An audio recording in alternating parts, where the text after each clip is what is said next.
حضرت عمر فاروق رضی اللہ تعالیٰ عنہ کے پاس صحابہ کرام جمع ہو کے آئے. کون سا ایسا شخص ہے جس کی تنخواہ میں اضافہ ہو جائے؟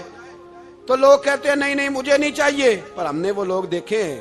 حاجی صادق صاحب کو مسجد والوں نے کہا 1000 روپیہ تنخواہ بڑھانی ہے تو حاجی صاحب کہنے لگے میرا بڑا سونا گزارا ہوتا ہے مینوں نہیں بڑے نے. حضرت سیدنا عمر فاروق رضی اللہ تو صحابہ اکٹھے ہو کے گئے.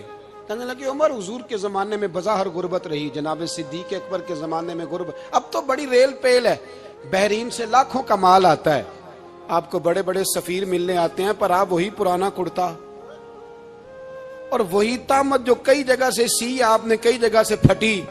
اور حضرت عمر ایک دن عید کی نماز پڑھانے گئے تھے تو ننگے پیر ہی چلے گئے.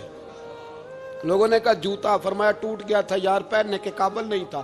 فرمایا ننگے پیر آ گئے اور لوگ کیا کہیں گے؟ فرمایا چھوڑو, عمر کے پاؤں ننگے ہیں لیکن عمر کے کردار میں تو کوئی شک نہیں نا, پیر ہی ننگے ہیں نا, کیا ہوا؟ چھوڑو اس بات کو, کوئی پیار نہیں دنیا داری سے, دولت سے کوئی چکر ہی نہیں. حضرت سیدنا عمر فاروق رضی اللہ تعالیٰ عنہ کو صحابہ نے اکٹھے ہو کے کہا, یہ ہے امت کے بیدار ہونے کے طریقے جو عرض کر رہا ہوں. کہا جناب آپ اب بڑا مال غنیمت ہے اور جس طرح ہر صحابی کا حصہ ہے آپ کا بھی حصہ ہے, تو ایک نیا کرتا ہی ڈال لیں آپ خرید کے. اب جب مشورہ ہو گیا صحابہ میں تو کہنے لگے عمر سے بات کون کرے گا؟ نیا کرتا پہننے کی عمر سے بات کس کو برا لگتا ہے جی؟ نیا کرتا کون بات کرے گا؟ حضرت سیدنا علی المرتضیٰ کا انتخاب ہوا. کہنے لگے مولا علی کی بڑی عزت کرتے ہیں, ان سے بڑا پیار کرتے ہیں, ان سے بات کرتے ہیں. تو حضرت علی کو بلایا گیا, عرض کی حضور مہربانی فرمائیں. حضرت عمر سے کہے نئے کرتے کے لیے, آپ فرمانے لگے عمر میری بڑی قدر کرتا ہے, بڑی بات سنتا ہے, پر یہ والا کام نہیں میں عمر سے کہہ سکتا, یہ کسی اور سے کہو. تو کہنے لگے آپ رہنمائی کر دیں, کس کو کہیں؟ تو جناب علی المرتضیٰ فرمانے لگے اگر حضرت عائشہ صدیقہ سے کہو گے تو عمر فوراً مان جائے گا, وہ مومنوں کی ماں ہیں. صحابہ حضرت عائشہ کے پاس, اماں جی عمر کو بلائیں, ان کو کہیں بڑے بڑے سفیر آئے ہوتے ہیں, وہی پرانے کپڑے پہن کے بیٹھ جاتے ہیں.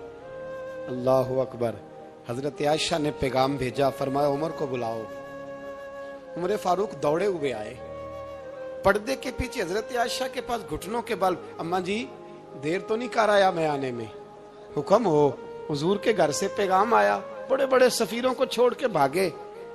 حضرت عائشہ صدیقہ کہنے لگی عمر دیکھو جائز پیسے ہوں تو اسلام اچھے لباس سے منع نہیں کرتا, اب بڑا بڑا مال آیا ہے, اب تیرا بھی حصہ ہے, تو صحابہ کرام کی خواہش ہے کہ نیا کرتا پہن لو, بڑے بڑے سفیر آتے ہیں, حرج بھی کوئی نہیں, جائز بھی ہے, کوئی منع نہیں. حضرت عمر نے گردن جھکا, جی اماں جی, جی اماں جی, جی اماں جی. حضرت عائشہ کہتی ہیں بات ختم ہوئی, عمر نے گردن اٹھائی تو عمر کی داڑھی آنسوؤں سے بھری ہوئی.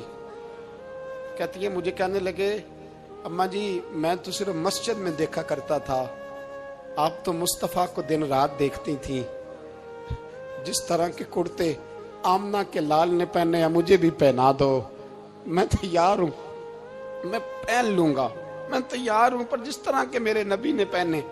حضرت عائشہ کہتی ہے میں پھوٹ کے روئی, میرا پلو آنسوؤں سے بھر گیا.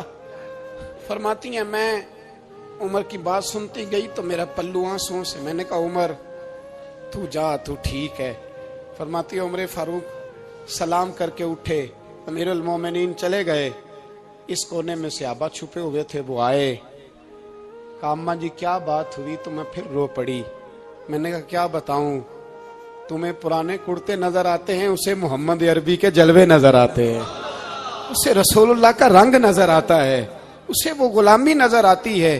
عمر کو دنیا سے پیار, اور دنیا سے پیار نہیں تھا, دعا پتہ کیا تھی؟ یوں جھولی اٹھا کے اللہ مرزقنا شہادتن فی سبیلک وجعل موت فی بلد حبیبک. اللہ عمر کو بسترے والی موت نہ دینا, موت شہادت کی دینا, پر میں میدان میں جا کے نہیں مرنا چاہتا, مجھے رسول اللہ کے شہر میں موت چاہیے, باہر جا کے نہیں, یہی میدان لگے مدینے میں, یہی موت آئے, اسباب بنا, میں مدینہ بھی نہیں چھوڑنا چاہتا. او بھائی ان لوگوں کو نہیں پیار تھا. جناب صدیق اکبر کا وصال ہوا تو زہر کے اثر سے, وہ جو آپ کو زہر لگا تھا بعض مفسرین نے لکھا ہے کبھی کبھی وہ جو سانپ نے ڈسا تھا تو کبھی کبھی اس کا اثر آتا تھا، بس اللہ نے شہادت دینی تھی کبھی کبھی، ورنہ تو بڑی شفائیں تھیں۔ حضرت عمر شہید، حضرت عثمان، جناب علی، امام حسن، امام حسین، علی اکبر، علی اصغر، حضرت عباس، حضرت سعد بن معاذ، حضرت امیر حمزہ، مصعب بن عمیر۔ میرے محبوب نے تو لسٹ بنائی شہیدوں کی، لسٹ بنائی شہیدوں کی۔ شہادت سے پیار کیا رسول اللہ صلی اللہ علیہ وسلم کے غلاموں نے، پیار کیا شہادت سے، اسی لیے تو کافر اٹھ نہیں سکا کہ شہادت سے حضرت سعد بن معاذ رضی اللہ تعالیٰ عنہ کو زخم لگ گیا، جنگ سے زندہ آ گئے لیکن زخم ہے، رو کے کہنے لگے محبوبہ سارے شہید ہو گئے، میں ایسے ہی رہ گیا۔ حضور نے فرمایا نہیں، رب تجھے بھی شہادت کی موت ہی عطا فرمائے گا۔ اسی زخم میں پردہ ہو گیا۔ میرے بھائی حضرت عمر بن جموح رضی اللہ تعالیٰ عنہ 4 بیٹے لے کے احد کے میدان میں آئے، کہا محبوبہ میرے 4 ہی تھے، میں سارے لے آیا ہوں، سارے ہی قبول ہیں؟ فرمایا ٹھیک ہے۔ پھر خود بھی زرہ پہن لی، ایک ٹانگ سے لنگڑے تھے، ٹانگ چھوٹی تھی۔ حضور نے فرمایا تو نے کیوں لباس پہن لیا ہے؟ کہا حضور میں نے بھی تو جہاد پہ جانا ہے نا۔ تو حضور نے فرمایا تیرے 4 بیٹے جو جا رہے ہیں، تو کہا یا رسول اللہ کیا لنگڑے جنت میں نہیں جا سکتے؟ حضور لنگڑے اللہ کو قبول نہیں، میں نہیں جا سکتا۔ تو میرے نبی پاک صلی اللہ علیہ وسلم نے فرمایا نہیں، جنت تو تیرا انتظار کر رہی ہے۔ کہا حضور پھر میں بھی جاؤں گا، بچے جائیں گے تو میں بھی جاؤں گا۔ ایک بی بی احد کے دن 3 سال کا بچہ لے کے گھر سے نکلی، بیبیوں کو کہتی ہے میرا خامد بھی بدر میں شہید ہوا، بھائی بھی اور باپ بھی۔ آج حضور نے پھر بلایا ہے، دل کرتا تھا کوئی جوان بیٹا ہوتا تو میں پیش کرتی، پر اب میرے پاس یہ 3 سال کا ہی ہے۔ بچہ لیا مدینے میں مسجد نبوی میں، حضرت بلال سے کہنے لگی 2 منٹ حضور کا دیدار چاہیے۔ نبی پاک آئے، کیسے آئی ہو؟ کہنے لگی محبوبہ میں شہید کی بیٹی، شہید کی بہن، شہید کی بیوہ ہوں، میرے پاس اب جوان تو کوئی نہیں، یہ 3 سال کا ہی ہے۔ حضور نے مسکرا کے فرمایا یہ کرے گا کیا؟ کرے گا؟ کہنے لگی حضور سنا ہے اسلحہ تھوڑا ہے، ڈھال کی ضرورت ہے، لوہے کی ڈھال ہوتی تھی، جب تلوار آتی تھی تو آگے کی جاتی تھی۔ کہا محبوبہ میرا شہید کی اماں بننے کو بڑا دل کرتا ہے، یہ میرا 3 سال کا لے جاؤ، جب تیر آپ کی طرف آیا تو میرا بیٹا آگے کر دینا، یہ ڈھال کا کام تو دے گا نا۔ ہنستے ہوئے محبوب کی آنکھوں میں آنسو آئے، بچے کو پکڑ کے سینے سے لگایا، ماتھا چوما، فرمایا جا تیرے ساتھ وعدہ ہے قیامت کے دن تجھے شہید کی اماں کہہ کے ہی پکارا جائے گا، وعدہ ہے تیرے ساتھ تجھے شہید کی۔ میرے بھائی مرنے کو دل ہی نہیں مسلمان۔ میرے نبی پاک صلی اللہ علیہ وسلم نے فرمایا جس کے دل میں کبھی شہادت کی آرزو پیدا نہیں ہوئی، اس کے سینے میں دھڑکنے والا دل مومن کا ہے ہی نہیں، وہ تو منافق ہے۔ جو کبھی دین کے رستے میں شہید ہونے کو، میرے بھائیوں دین کو بڑی ضرورت ہے، بڑی ضرورت ہے، بڑی۔ اے خاصائے خاصان رسول وقت دعا ہے، امت پہ تیری آ کے عجب وقت پڑا ہے۔ وہ دین جو بڑی شان سے نکلا تھا وطن سے، پردیس میں وہ آج غریب الغربا ہے۔ فریاد ہے اے کشتی امت کے نگہباں، بیڑا یہ تباہی کے قریب آن لگا ہے۔ اور ایک شاعر قلم توڑ گیا، کہنے لگا تجھ سے فریاد ہے اے گنبد خضرا والے، تجھ سے فریاد ہے اے گنبد خضرا والے، کعبے والوں کو ستاتے ہیں کلیسا والے، تجھ سے فریاد ہے اے گنبد خضرا۔ اپنے اندر دین کا درد پیدا کرو، ذوق پیدا کرو، مسلمان بن کے جینا سیکھو۔ جب کوئی برادری پوچھے تو کہو میں محمدی ہوتا ہوں، میں مصطفی ہوتا ہوں، میں رسول اللہ کا غلام ہوتا ہوں، میں پہلے مسلمان ہوں، باقی کچھ بعد میں ہوں۔ خدا را اپنے گھر میں پردہ کراؤ، خدا را رزق حلال کھاؤ، اگر پردے نہ ہو رزق حلال نہ ہو تو جذبہ جہاد پیدا نہیں ہوتا۔ خدا را اپنے اندر انقلاب برپا کرو، دین کے لیے جینا سیکھو۔ دین بڑا تڑپتا ہے، دین بڑا روتا ہے۔ رسول اللہ آج تجارت کرنے والے ملتے ہیں، آج سیاست کرنے والے ملتے ہیں، دین والے نہیں ملتے، دین کے درد والے نہیں ملتے۔ اپیل ہے آپ سے، آج رات 2 نفل پڑھ کے اور کچھ نہ ہو سکے تو مسلمانوں کے لیے دعا ضرور کر دینا، ان کے لیے دعا ضرور کر دینا، اپنے آپ کو بیدار کرو۔ بھئی ہم تو آج تک اس لیے ڈر رہے ہیں کہ ہمارا چہرہ ہی نبی پاک جیسا نہیں بن سکا، تو داڑھی رکھنے میں بھی ہم ڈرتے ہیں، نمازی بننے، مسجد آباد کرنے میں، مسلمان کہلانے میں بھی تک خوف ہے۔ تو بتلاؤ نا، اس سے آگے بات کب چلے گی؟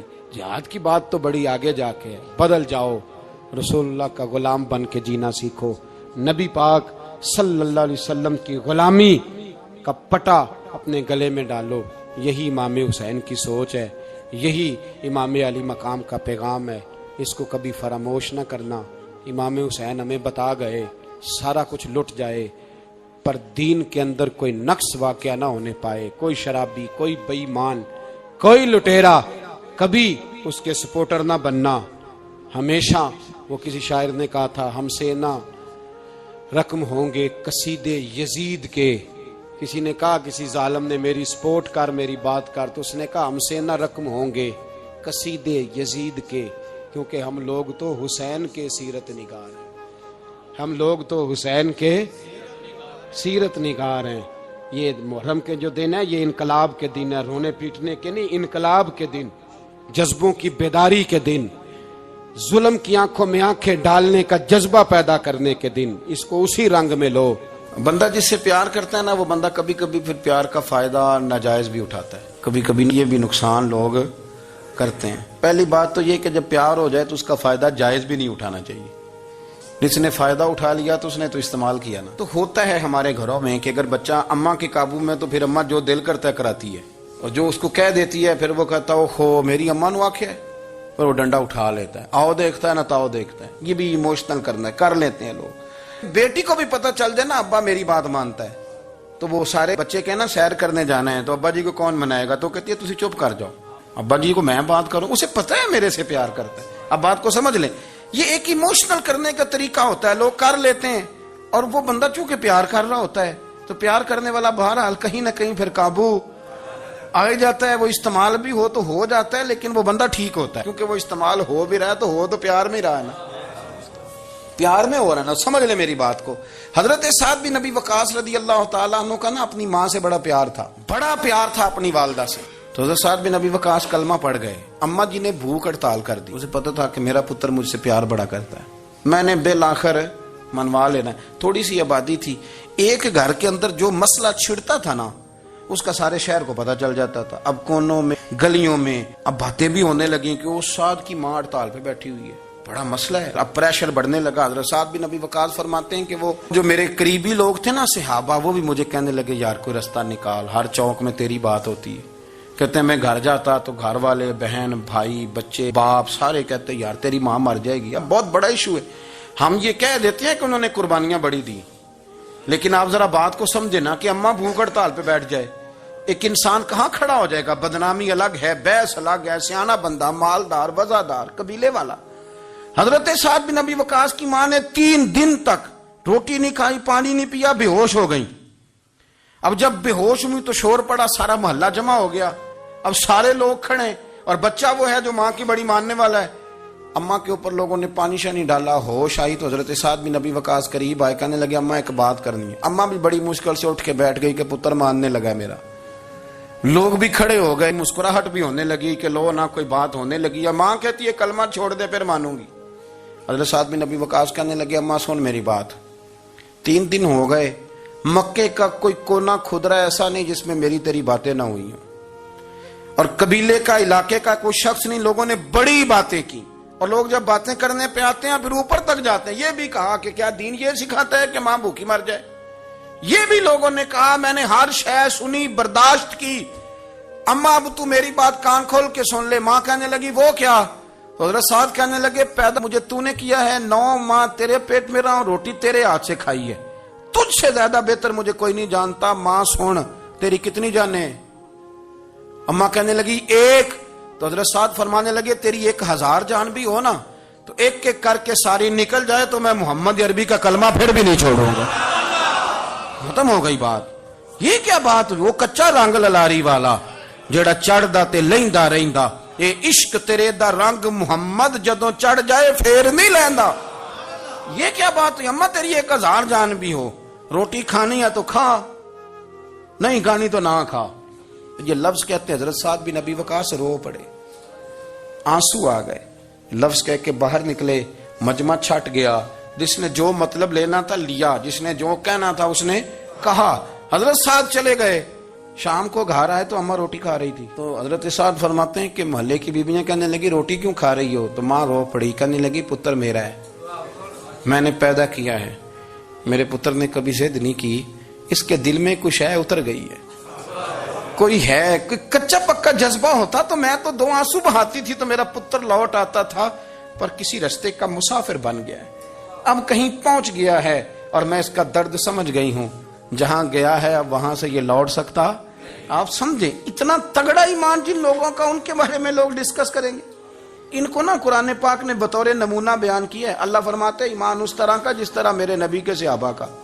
یہ منافقوں کی بات ہو رہی ہے پہلے سے بارے میں، وَإِذَا قِيلَ لَهُمْ آمِنُوا كَمَا آمَنَ النَّاسُ، جب ان سے کہا جائے کہ ایمان اس طرح لاؤ جس طرح میرے نبی کے صحابہ لائے، قَالُوا أَنُؤْمِنُ كَمَا آمَنَ السُّفَهَاءُ، تو وہ کہتے ہیں اس طرح ایمان لائیں جیسے بیوقوف لائیں، یہ تو بیوقوف ہے، ہر شے نبی پاک پہ قربان کر رہے ہیں۔ تو اللہ فرماتے ہیں الا انہم ہم السفہاء، خبردار ہو جاؤ، میرے نبی پاک کے غلاموں کو بیوقوف کہنے والوں تم بیوقوف ہو۔